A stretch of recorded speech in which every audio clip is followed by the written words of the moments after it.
Hello, in this video I'm gonna show you how you can import bookmarks and settings from other browser into Google Chrome. So what you need to do is go to the top right corner and click on these three dots over here.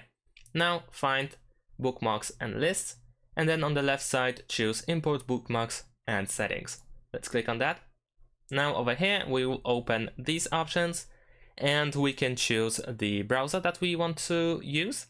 So for instance, if you have been using Mozilla Firefox so far on your PC and you want to move everything, every bookmark and settings and autofill form data, then choose this browser, and then you can also select what you want to import. So we have four options. We can import the history and favorites / bookmarks, as well as saved passwords and the autofill form data, and then click import over here. And that's it. Thanks for watching. Leave a like and subscribe to my channel, and see you in my next videos. Bye.